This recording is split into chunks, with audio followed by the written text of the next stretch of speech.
Hello दोस्तों, मैं आपका दोस्त नवीन और आप सुन रहे हैं हॉरर कहानी मेरी जुबानी। दोस्तों, अब एक नया श्रृंखला रोजाना के लिए शुरू किया है। श्रृंखला ये है कि कहानी को सुनने के बाद आपको कहानी अच्छी लगे तो आप कमेंट करके यह बताना कि आप किस जगह से कहानी सुन रहे हो और आपका नाम क्या है। इसके बाद अगली वीडियो में मैं आपका नाम जरूर लूंगा। कमेंट करना ना भूलें और यूट्यूब चैनल को भी सब्सक्राइब करें।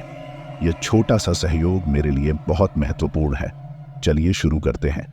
आज की हमारी कहानी चार दोस्त अनिरुद्ध, निशा, आयुष और श्रुति हिमाचल प्रदेश के दुर्गम इलाकों में कैंपिंग ट्रिप पर निकलने के लिए उत्साहित थे।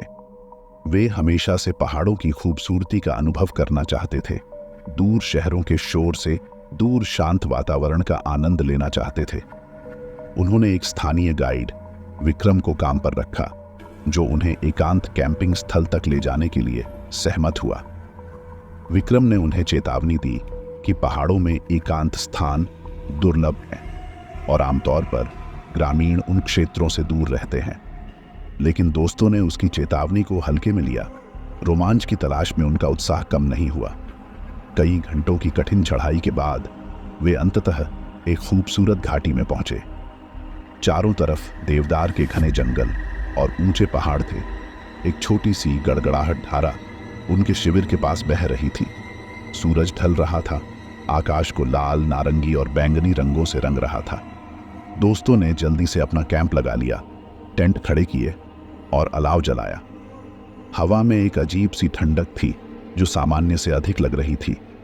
जैसा कि रात गहरी होती गई, अजीब आवाजें आने लगीं। पेड़ों में सरसराहट, अज्ञात जानवरों की चीखें। आग की रोशनी के बाहर अंधेरा घना और भयानक लग रहा था। अचानक निशा ने चिल्लाते हुए कहा, वहां देखो। पेड़ों के बीच एक अजीब सी आकृति खड़ी थी। यह एक बूढ़ी औरत थी। उसके कपड़े फटे हुए थे और उसकी आंखें चमक रही थीं। वह डायन की तरह दिखती थी, जैसी कहानियों में वर्णित है। दोस्त स्तब्ध रह गए। यह महिला यहां कहां से आई? इससे पहले कि वे कुछ पूछ पाते, वह गायब हो गई, मानो हवा में ही विलीन हो गई हो। डर का एक सर्प उनके दिलों में रेंगने लगा। क्या यह कोई बुरी आत्मा थी?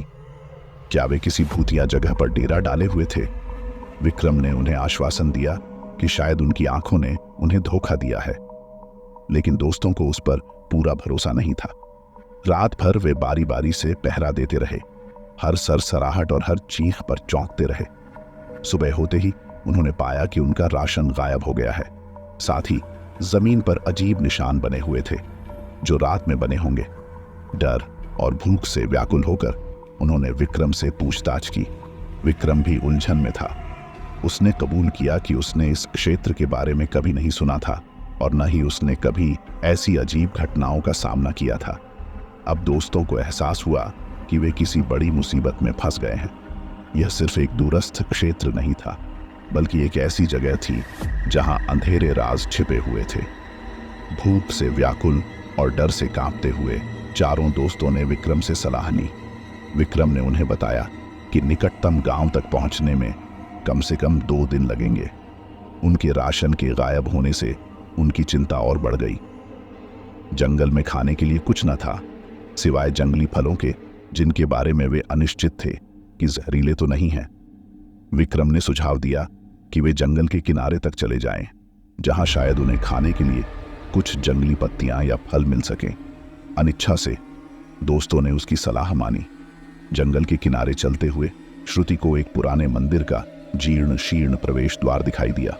यह काई से ढका हुआ था और उसके आसपास घास उगाई थी। मंदिर वीरान और भयावह लग रहा था। कुछ देर बहस के बाद उन्होंने मंदिर के अंदर जाने का फैसला किया। शायद उन्हें वहां कोई भेंट मिल जाए जो उनकी भूख को कुछ कम कर सके। वे अंदर घुसे, मंदिर के अंधेरे को उनकी टॉर्च की रोशनी से चीरते हुए। मंदिर के अंदर धूल जमी हुई थी और मकड़ी के जाल लटके हुए थे। टूटी फूटी मूर्तियों के टुकड़े बिखरे हुए थे। दीवारों पर अजीबोगरीब निशान बने हुए थे, जो किसी अज्ञात भाषा के अक्षरों जैसे लग रहे थे। अचानक आयुष को दीवार पर एक फीका पड़ा हुआ चित्र मिला। यह एक सुंदर सी महिला का चित्र था। उसके चेहरे पर उदासी का भाव था। चित्र के नीचे कुछ लिखा हुआ था, जो पुरानी संस्कृत भाषा में था। विक्रम, जो संस्कृत का थोड़ा बहुत जानता था, उस शिलालेख को पढ़ने की कोशिश की। उसने अनुवाद किया, मैं रानी इंदिरा, इस पहाड़ की अभिशप्त रानी, इस मंदिर में कैद हूं। मेरी आत्मा को शांति दो और मुझे मुक्त करो। दोस्त स्तब्ध रह गए। क्या यह मंदिर किसी प्रेतबाधित रानी का मंदिर था? क्या उनके आसपास हो रही अजीब घटनाओं का इससे कोई संबंध था? अचानक मंदिर के अंदर हवा ठंडी हो गई और एक अजीब सी गंध फैल गई। टॉर्च की रोशनी कमजोर पड़ने लगी। अनिरुद्ध ने चिल्लाते हुए कहा, देखो! दीवार पर बना हुआ रानी का चित्र गायब हो गया था, मानो हवा में ही विलीन हो गया हो। उनकी टॉर्च की रोशनी में उन्होंने एक पारदर्शी आकृति को देखा जो मंदिर के अंदर धीरे धीरे घूम रही थी। डर के मारे चारों दोस्त चीख पड़े और मंदिर से बाहर भाग निकले। वे पेड़ों के पीछे छिप गए, हांफते हुए और डरे से कांपते हुए। कुछ देर बाद आवाजें बंद हो गईं और आकृति गायब हो गई। अनिश्चय से वे मंदिर के पास वापस आए। अंदर जाने की हिम्मत किसी में नहीं थी। विक्रम ने कहा, शायद हमें उस रानी की आत्मा को शांति दिलाने में मदद करनी चाहिए, तभी शायद हमें शांति मिलेगी और हम इस भयानक जगह से निकल पाएंगे। निशा ने सहमति व्यक्त की, लेकिन हम कैसे कर सकते हैं? हम नहीं जानते कि उसे किस चीज से मुक्ति चाहिए। आयुष ने चित्र के नीचे लिखे शिलालेख के बारे में बताया। श्रुति ने कहा, शायद हमें किसी गांव के पुजारी से बात करनी चाहिए। वे शायद हमें बता सकें कि रानी इंदिरा को मुक्ति दिलाने के लिए क्या करना है। दोस्तों ने विक्रम को आदेश दिया कि वह जल्द से जल्द निकटतम गांव तक पहुंचे और मदद ले। विक्रम जानता था कि जंगल में अकेले यात्रा करना खतरनाक है, लेकिन उनके पास कोई विकल्प नहीं था। भूख से कमजोर और डर से ग्रस्त दोस्तों ने मंदिर के पास ही डेरा डालने का फैसला किया। रात कठिन थी। हर सरसराहट और हर छाया उन्हें डराती थी। सोने के बारे में सोचना भी व्यर्थ था। सुबह होते ही वे बेचैनी से विक्रम की वापसी का इंतजार करने लगे। लगभग दोपहर के समय दूरी में एक आकृति दिखाई दी। वे उत्साह से उछल पड़े, ये सोचकर कि विक्रम वापस आ गया है। लेकिन करीब आने पर उन्होंने देखा कि यह एक बूढ़ा व्यक्ति था, जिसके कंधे पर एक लकड़ी का डिब्बा था। उसने खुद को गांव का मुखिया बताया और पूछा कि वे जंगल में अकेले क्या कर रहे हैं। दोस्तों ने उसे अपनी मुश्किलें बताईं। खो जाना, डरावनी रातें और मंदिर में देखी गई भयावह आकृति। बूढ़े ने उनकी बात ध्यान से सुनी। उसकी झुर्रियों वाली चेहरे पर गंभीर भाव था। अंत में उसने धीमी आवाज में कहा, मैं जानता हूं तुम किस बारे में बात कर रहे हो। रानी इंदिरा की आत्मा पहाड़ों में भटकती है। दोस्तों ने उत्सुकता से पूछा, लेकिन वह क्यों भटक रही है? उसे शांति कैसे मिलेगी? बूढ़े ने आह दी और कहा, यह एक दुखद कहानी है। रानी इंदिरा इस क्षेत्र की एक दयालु शासक थी, लेकिन उनके सलाहकार, जो लालची और क्रूर थे, ने उनका विश्वास हासिल कर लिया। उन्होंने रानी को उन लोगों पर अत्याचार करने के लिए उकसाया जो उनके खिलाफ थे। जब रानी को एहसास हुआ कि उसे धोखा दिया गया है, तो बहुत देर हो चुकी थी। विद्रोह हुआ और रानी को उसके ही महल में कैद कर लिया गया।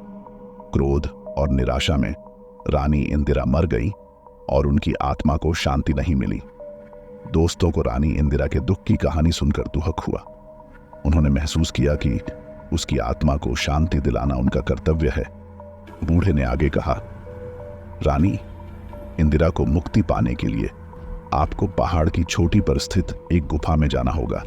वहां एक प्राचीन दीपक है जिसे बुझा दिया गया है। उस दीपक को जलाना होगा। यह कोई आसान काम नहीं था। पहाड़ की चोटी तक का रास्ता कठिन और खतरनाक था, लेकिन दोस्तों ने मदद करने का फैसला किया। बूढ़े ने उन्हें रास्ते में आने वाले खतरों के बारे में चेतावनी दी और उन्हें जड़ी बूटियों और ताबीज दिए जो उनकी रक्षा कर सकते थे। उस रात चारों दोस्तों ने मुश्किल यात्रा की तैयारी की। उनके दिलों में डर था, लेकिन रानी इंदिरा की आत्मा को शांति दिलाने और इस भयानक जगह से भागने की इच्छा भी प्रबल थी। अगले सुबह सूर्योदय के साथ ही वे अपनी यात्रा पर निकल पड़े। पहाड़ की चोटी तक का रास्ता कठिन चढ़ाई, घने जंगल और खतरनाक दर्रों से भरा हुआ था। सूर्य की पहली किरणें पहाड़ों को छूती हुई निकलीं, जिससे उनका रास्ता थोड़ा रोशन हुआ। चारों दोस्त अपने बैग पैक संभाले हुए कठिन चढ़ाई पर चले। विक्रम वापस न लौटने से उनकी चिंता और बढ़ गई थी, लेकिन उनके पास उसकी वापसी का इंतजार करने का समय नहीं था। पहाड़ की छोटी दूर क्षितिज पर एक धुंधली सी आकृति के रूप में दिखाई दे रही थी। रास्ते में घने जंगल थे। पेड़ों की जटिल शाखाओं ने सूर्य के प्रकाश को रोक लिया था, जिससे वातावरण अंधेरा और दम घोटने वाला बन गया था।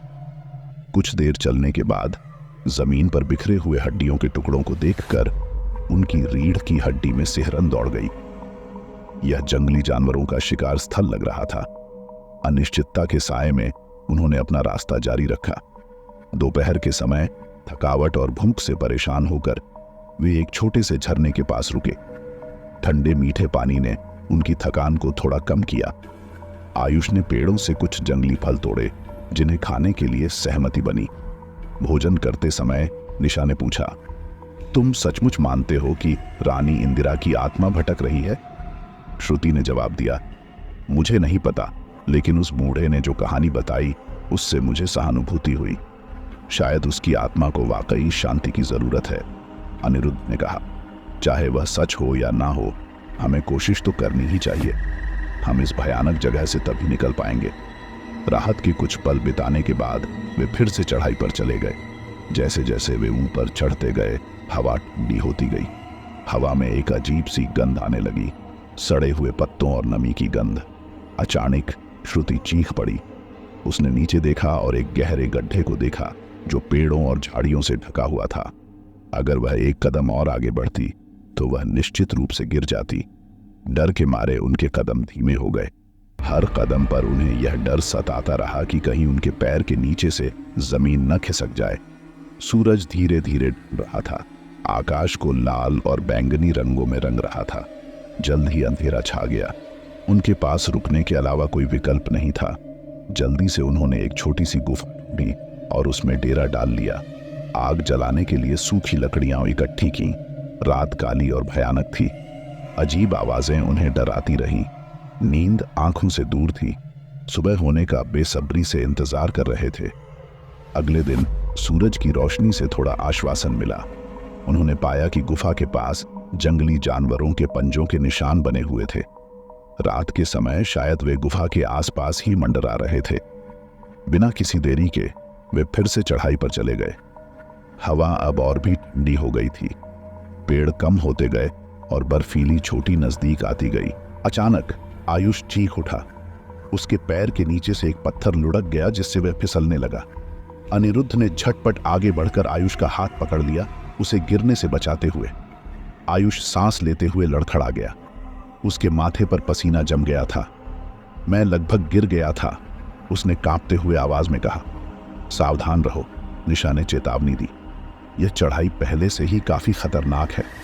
वे और अधिक सतर्कता के साथ आगे बढ़े। बर्फीली हवा उनके चेहरे को काट रही थी। उनकी सांसें तेज चल रही थीं। पतली हवा में ऑक्सीजन की कमी महसूस हो रही थी। चोटी के करीब पहुंचते ही उन्होंने देखा कि बर्फ का एक हिमस्खलन हुआ है, जिसने उनके रास्ते को अवरुद्ध कर दिया है। विशाल बर्फ के टुकड़े उनके सामने एक दीवार की तरह खड़े थे। निराशा की लहर उनके दिलों में दौड़ गई। क्या वे अब आगे नहीं बढ़ पाएंगे? क्या उनकी यात्रा यहीं रुक जाएगी? अचानक श्रुति ने बर्फ के ढेर के किनारे एक संकरी दरार की ओर इशारा किया। यह काफी संकरा था। एक बार में सिर्फ एक ही व्यक्ति निकल सकता था। शायद हम इस रास्ते से जा सकते हैं, उसने आशावादी स्वर में कहा। लेकिन रास्ता बेहद खतरनाक लग रहा था। बर्फ की चादर बहुत फिसलन भरी थी और एक गलत कदम उन्हें खाई में गिरा सकता था।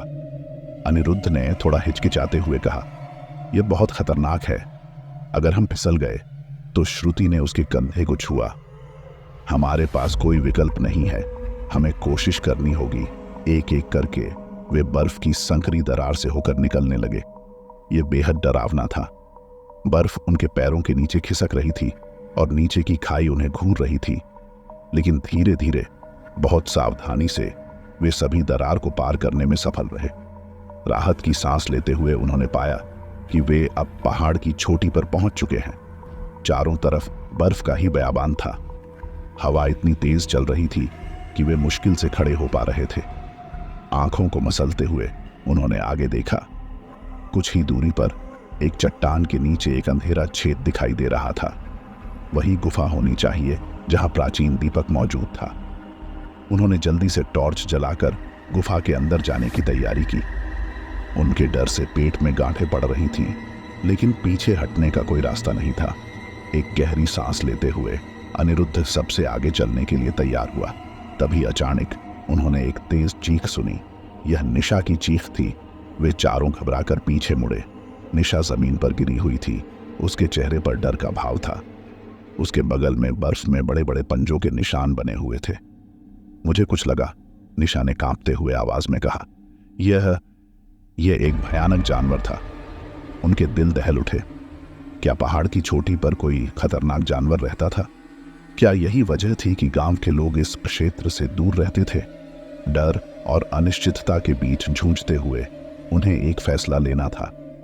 क्या वे गुफा में जाकर दीपक जलाएं या फिर अपनी जान बचाने के लिए वापस चले जाएं? निशा की चीख ने चारों दोस्तों को स्तब्ध कर दिया। वे घबराकर उसकी तरफ दौड़े। निशा जमीन पर गिरी हुई थी। उसके चेहरे पर दहशत साफ झलक रही थी। बर्फ पर बड़े बड़े पंजों के निशान निशा के बयान की पुष्टि कर रहे थे। पहाड़ की चोटी पर एक खतरनाक जानवर का वास होना उनके लिए एक नया खतरा था। शायद यही वजह थी कि ग्रामीण इस इलाके से दूर रहते थे। क्या हुआ? श्रुति ने पूछा, निशा को सहारा देते हुए। कांपती आवाज में निशा ने बताया, मुझे कुछ लगा। एक भयानक जानवर यह मेरे पास से गुजरा है। अनिरुद्ध ने इधर उधर देखा। बर्फीले मैदान में कहीं कुछ नजर नहीं आ रहा था। हवा इतनी तेज चल रही थी कि किसी भी आवाज को सुन पाना मुश्किल था। शायद यह हवा का झोंका था। आयुष ने थोड़ा आश्वस्त करने के लिए कहा। हालांकि उसके स्वर में भी थरथराहट थी, लेकिन निशा के चेहरे पर डर साफ था। वह झूठ नहीं बोल रही थी। अब उनके सामने एक कठिन फैसला था। क्या वे गुफा में जाकर दीपक जलाएं या फिर निशा के साथ वापस चले जाएं? रानी इंदिरा की आत्मा को शांति दिलाने का मिशन अधूरा रह जाता। हम वापस नहीं जा सकते, अनिरुद्ध ने दृढ़ता से कहा। हम इतनी दूर तक आए हैं, हमें कोशिश तो करनी ही चाहिए। श्रुति ने उसका समर्थन किया। वह सही कह रहा है। हम कम से कम गुफा के अंदर झांक तो सकते हैं। निशा और आयुष कुछ हिचकिचाए, लेकिन उनके पास कोई बेहतर विकल्प नहीं था। वे टॉर्च जलाकर गुफा के अंधेरे मुंह की तरफ बढ़े। गुफा का प्रवेश द्वार संकरा था। अंदर से ठंडी हवा का झोंका निकल रहा था। एक अजीब सी गंध भी आ रही थी, नमी और सड़न की गंध। अनिरुद्ध सबसे आगे चल रहा था। टॉर्च की रोशनी से गुफा के अंदरूनी हिस्से को रोशन करने की कोशिश कर रहा था। गुफा गहरी थी और घुमावदार। हर तरफ चट्टानें ही चट्टानें थीं। कुछ देर चलने के बाद गुफा थोड़ी चौड़ी हो गई। दीवारों पर काई जमी हुई थी और चमगादड़ लटके हुए थे, जो टॉर्च की रोशनी से चौंके और इधर उधर उड़ने लगे। अचानक आयुष ने चिल्लाकर कहा, देखो। उसकी टॉर्च की रोशनी एक कोने में पड़ी हुई किसी चीज पर पड़ी थी। यह एक कंकाल था, एक विशाल जानवर का कंकाल। धीरे धीरे उन्हें एहसास हुआ कि यही वो जानवर था जिसने निशा पर हमला किया था। डर के मारे उनका कदम रुक गया। क्या यह जानवर मर चुका था या फिर अभी भी कहीं आसपास छिपा हुआ है? तभी गहरे अंधेरे से एक जोर का गुर्राना आया। जमीन थोड़ी कंपन करने लगी। चारों दोस्त एक दूसरे से सट गए। उनके दिल दहल रहे थे। टॉर्च की रोशनी में उन्होंने एक विशालकाय भूरे रंग का भालू को देखा, जो गुफा के अंदरूनी हिस्से से उनकी तरफ आ रहा था। इसके नुकीले दांत और चमकती आंखें भयानक लग रही थीं। चारों दोस्त स्तब्ध रह गए। गुफा के अंधेरे से निकलता हुआ एक विशालकाय भूरे रंग का भालू उनकी ओर तेजी से बढ़ रहा था।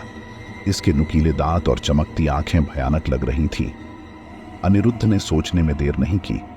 वह जानता था कि भागना उन्हें बचा नहीं सकता। उसने अपनी जेब से मिर्च स्प्रे निकाला, जो उसने जंगल में आत्मरक्षा के लिए लिया था। भालू उन पर लगभग हमला करने ही वाला था कि अनिरुद्ध ने मिर्च स्प्रे की धार सीधे उसके चेहरे पर मारी। भालू जोर से दहाड़ा और पीछे हट गया, अपने पंजों से आंखें मलता हुआ। यह एक मौका था। चारों दोस्त चीखते हुए गुफा के बाहर की ओर भागे। बर्फीली हवा उनके फेफड़ों को चीर रही थी, लेकिन रुकने का मतलब मौत को दावत देना था। भालू भी उनके पीछे दौड़ा। उसकी दहाड़ें पहाड़ों में गूंज रही थीं। वे जानते थे कि भालू तेज दौड़ सकता है, इसीलिए उन्हें जल्द से जल्द किसी सुरक्षित जगह पर पहुंचना था। अचानक श्रुति, जो सबसे पीछे दौड़ रही थी, चीख उठी। उसका पैर एक छिपी हुई दरार में फंस गया था। वह गिर पड़ी और उठने की कोशिश करने लगी। भालू उस पर झपटने को ही था कि अनिरुद्ध तेजी से वापस लौटा। उसने श्रुति का हाथ पकड़ा और उसे खींचने लगा। जाओ, श्रुति ने चिल्लाते हुए कहा, मुझे छोड़ दो, तुम बच जाओ। अनिरुद्ध रुका नहीं। वह जानता था कि श्रुति को अकेला छोड़ना मौत का तालमेल होगा। आखिरकार वे दोनों किसी तरह उस दरार से निकल पाए और भागते हुए दूर चले गए। निशा और आयुष पहले ही काफी दूर निकल चुके थे। वे पीछे मुड़कर नहीं देख रहे थे, बस अपनी जान बचाने के लिए भाग रहे थे।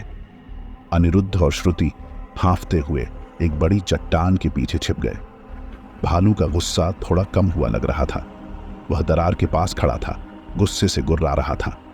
कुछ देर बाद, शायद यह सोचकर कि उसका शिकार भाग गया है, भालू वापस गुफा के अंदर चला गया। चारों दोस्त बर्फ पर गिरे हुए थे। उनके पूरे शरीर में दर्द हो रहा था। वे हांफ रहे थे, डर से कांप रहे थे। कुछ देर बाद अनिरुद्ध ने धीमी आवाज में कहा, श्रुति, तुम्हें चोट तो नहीं आई? श्रुति ने सिर हिलाया। नहीं, मैं ठीक हूं। उसने अनिरुद्ध को गले लगा लिया। आभार से उसकी आंखों में आंसू आ गए।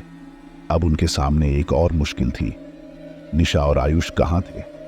भगदड़ में वे बिछड़ गए थे। हमें उनकी तलाश करनी चाहिए, आयुष ने कहा। उसकी आवाज थोड़ी कांप रही थी, लेकिन रात हो चुकी थी और बर्फीली हवा इतनी तेज चल रही थी कि किसी को पुकारना भी बेकार था। भालू का खतरा भी अभी टला नहीं था। अनिरुद्ध ने फैसला किया कि वे उसी चट्टान के पीछे रात गुजारेंगे। उन्होंने अपने थर्मल वियर पहने और आपस में सटकर बैठ गए, एक दूसरे को गर्म रखने की कोशिश करते हुए। रात लंबी और कठिन थी। वे सो नहीं पाए। भालू के हमले के डर से उनकी नींद उड़ चुकी थी। रात लंबी और कठिन थी। भालू के हमले के डर से नींद उनकी आंखों से दूर ही रही। ठंडी हवा उनके शरीर को चीर रही थी। उनके दांत किटकिटा रहे थे। तभी सुबह के पहले किरणों ने बर्फीले शिखरों को रंगना शुरू किया। चारों दोस्त जमे हुए थे, थकान और निराशा से टूटे हुए। निशा और आयुष का कोई पता नहीं चला। क्या वे भी इसी रात भालू का शिकार हो गए? अचानक श्रुति ने चट्टान के पीछे से आवाज सुनी। उसने धीरे से सिर निकाला और देखा कि निशा और आयुष कुछ दूर खड़े हैं। उनके चेहरे रात भर की ठंड से लाल हो गए थे, लेकिन वे जिंदा थे। राहत की लहर उनके दिलों में दौड़ गई। वे एक दूसरे की तरफ दौड़े और गले मिले, खुशी के आंसू बहाते हुए। निशा ने बताया कि वे भी एक बड़ी चट्टान के पीछे छिप गए थे। सुबह होते ही उन्होंने अनिरुद्ध और श्रुति को ढूंढना शुरू किया था। अब सबसे बड़ा सवाल यह था कि वे वापस कैसे लौटे। भालू के गुस्से का सामना करना अब नामुमकिन था। उन्हें कोई दूसरा रास्ता ढूंढना था। अचानक आयुष ने दूर क्षितिज पर कुछ धुआं उठता हुआ देखा। शायद वह कोई गांव। उम्मीद की किरण जगी। वे जानते थे कि पहाड़ों पर चढ़ाई करना खतरनाक है, लेकिन नीचे उतरना और गांव तक पहुंचना ही उनके बचने का एकमात्र रास्ता था। जख्मों को सहलाते हुए और एक दूसरे का सहारा लेते हुए वे धीरे धीरे नीचे उतरने लगे। रास्ते में कई बार गिरते पड़ते रहे, लेकिन हार नहीं मानी। 2 दिन की कठिन यात्रा के बाद वे आखिरकार उस गांव तक पहुंच पाए जहां से धुआं उठता हुआ दिखाई दे रहा था। ग्रामीणों ने उनकी मदद की, उन्हें भोजन और पानी दिया। कुछ दिनों तक गांव में रहने के बाद वे काफी हद तक स्वस्थ हो गए। ग्रामीणों ने उन्हें बताया कि पहाड़ों में कभी कभी भालू आ जाते हैं, इसलिए ऊंचाई पर चढ़ाई करते समय सावधानी बरतनी चाहिए। रानी इंदिरा की आत्मा को शांति दिलाने का उनका मिशन अधूरा रह गया, लेकिन उन्होंने अपनी जान बचा ली थी। यही काफी था। अंततः वे अपने घर वापस लौट आए। जंगल का वह भयानक अनुभव उन्हें जिंदगी भर याद रहने वाला था।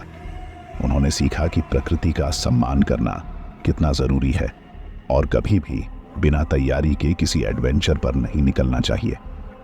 शायद भविष्य में वे एक और यात्रा पर निकलें, लेकिन इस बार बेहतर तैयारी और कम खतरे के साथ। इसके बाद दोस्तों हम वापस श्रृंखला शुरू करेंगे जो मैंने कल आपसे कहा था। साथ ही जिन लोगों ने कल की कहानी सुनने के बाद कमेंट करते हुए अपना नाम और जगह बताया था, अब उन लोगों का नाम लेता हूं। पहला नाम है यूएई शारजाह से सुल्तान।